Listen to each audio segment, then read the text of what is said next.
Middle east की धरती पर एक बार फिर से खौफनाक साया पसरा हुआ है। गाजा पट्टी में जारी हिंसा और संघर्ष ने न केवल इस क्षेत्र को जला दिया है, बल्कि पूरे विश्व को इस युद्ध की गिरफ्त में धकेल दिया है।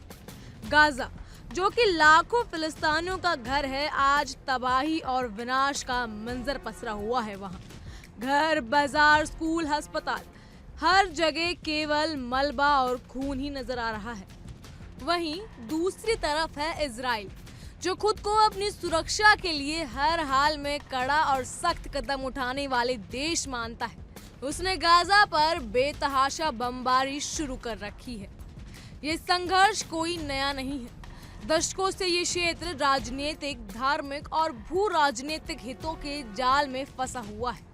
1948 के बाद से फिलिस्तीन और इजराइल के बीच टकराव लगातार बढ़ता गया है, जिसमें हजारों लोगों ने अपनी जान गंवाई है और लाखों लोग विस्थापित हुए हैं। हर बार जब भी शांति की कोई कोशिश की जाती है तो कहीं ना कहीं हथियारों की गड़गड़ाहट और क्रूर हिंसा में तब्दील हो जाती है। फिलहाल गाजा की जमीन पर जो कुछ हो रहा है वो केवल एक युद्ध नहीं, बल्कि एक मानवीय त्रासदी है। बच्चों से लेकर बुजुर्ग तक हर कोई इस जंग के बीच फंसा हुआ है। इजराइल की ओर से आतंकवादियों के खिलाफ जारी ऑपरेशन को सुरक्षा की जरूरत बताया जाता है, लेकिन फिलिस्तीनी जनता के लिए ये नर्क से कम नहीं है। इस लड़ाई में दोनों पक्षों के लाखों निर्दोष लोग अपनी जान गंवा चुके हैं और ये आंकड़े दिन ब दिन बढ़ते जा रहे हैं। इसी बीच ब्रिटेन, कनाडा और ऑस्ट्रेलिया ने एक बड़ा राजनीतिक कदम उठाते हुए फिलिस्तीन को आधारिक तौर पर एक स्वतंत्र राज्य के रूप में मान्यता दी है। ये फैसला इस क्षेत्र के स्थायी शांति और दो राज्यों के समाधान की दिशा में एक महत्वपूर्ण मोड़ माना जा रहा है।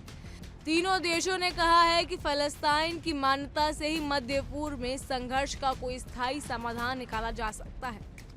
लेकिन इस मान्यता के बाद इजराइल के प्रधानमंत्री बेंजामिन नेतन्याहू ने एक बेहद सख्त और कड़ा बयान जारी किया है। उन्होंने इसे आतंकवाद को प्रगृहित करने वाला कदम करार दिया है और साफ शब्दों में कहा कि यॉर्डन नदी के पश्चिम में कोई फिलिस्तीनी राज्य अस्तित्व में नहीं आएगा। उनका कहना है कि आतंकवादियों को राज्य का दर्जा देना इजराइल की राष्ट्रीय सुरक्षा के लिए सीधे खतरे के बराबर है। नेतन्याहू ने कहा, मैंने वर्षों से इस क्षेत्र में आतंकवादी राज्य की गठन को रोका है। इस दिशा में मुझे अंदरूनी और बाहरी दोनों तरह के दबाव का सामना करना पड़ा, लेकिन हमने दृढ़ता और सूझबूझ से ये लड़ाई लड़ी है। हमने यहूदियों की बस्तियों को दोगुना कर दिया है और इस रास्ते पर हम अडिग हैं। उनका ये बयान न केवल फिलिस्तीन की मान्यता को चुनौती देता है, बल्कि इस क्षेत्र में भू राजनीतिक संतुलन को पूरी तरह से बदलने की धमकी भी है। नेतन्याहू ने अपनी वापसी पर संयुक्त राज्य अमेरिका से कहा कि वो इस मुद्दे पर कठोर प्रतिक्रिया देंगे। ये स्पष्ट संकेत है कि आने वाले समय में मध्य पूर्व में और भी ज्यादा तनाव देखने को मिल सकता है। ब्रिटेन, कनाडा और ऑस्ट्रेलिया जैसे पश्चिमी देशों की ओर से फिलिस्तीन की मान्यता का मतलब है कि विश्व समुदाय में इस मुद्दे को लेकर बदलाव आ रहा है।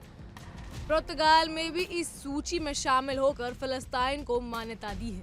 ये बदलाव इस बात का सूचक है कि अब दुनिया भी से लंबे संघर्ष का एक राजनीतिक और कूटनीतिक समाधान चाहती है।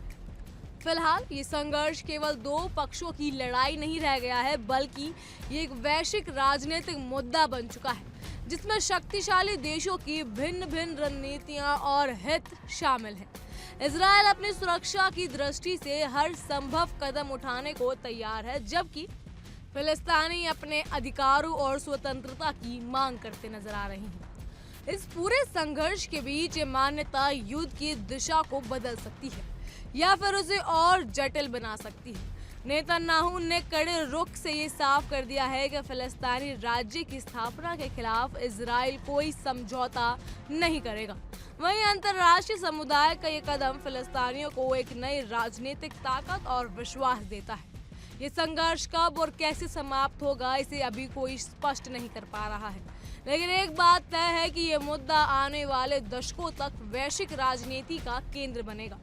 गाजा की त्रासदी, नेतन्याहू का कड़ा रुख और पश्चिमी देशों की मान्यता, ये सब इस क्षेत्र की जटिलताओं को उजागर करते हैं। इस बीच पूरी दुनिया की निगाहें इस संघर्ष पर टिकी हुई हैं और हर कोई ये चाहता है कि इस हिंसा और नफरत के दौर को जल्द खत्म किया जाए। लेकिन राजनीतिक हित और ऐतिहासिक मतभेद इसमें सबसे बड़ी बाधाएं हैं।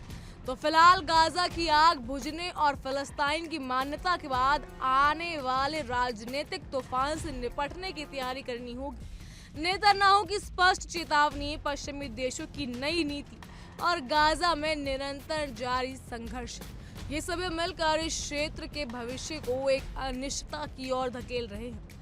ये समय है गहन सोच का, कूटनीतिक संवाद का और शायद नए समाधान की तलाश का, ताकि इस लंबे अरसे से जारी खून खराबे को किसी तरह खत्म किया जा सके। इन सब पर आपकी राय क्या है, हमें कमेंट सेक्शन में जरूर बताइएगा। फिलहाल के लिए इतना ही। तमाम खबरों के लिए फॉलो कीजिए इंडिया डेली को।